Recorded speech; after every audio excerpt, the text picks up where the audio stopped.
Examples of tomates in Igbo language. Igbo, English. Number 1, you have it as egg. Akwa, low, high.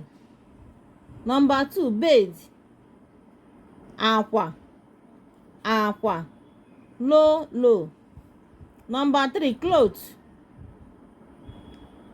Akwa, high, low. Akwa. Number 4, cry. Akwa, akwa, high, high. Let us see them in sentence. Ọ na-akwa akwa. Ọ na-akwa akwa. She is crying. Ọ, high, na, low, a, low. Ọ na-akwa akwa.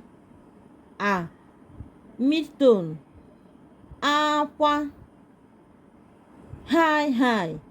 Ọ na-akwa akwa. She is crying. Ọ na-akwa akwa. Ọ na-akwa akwa. You will see it.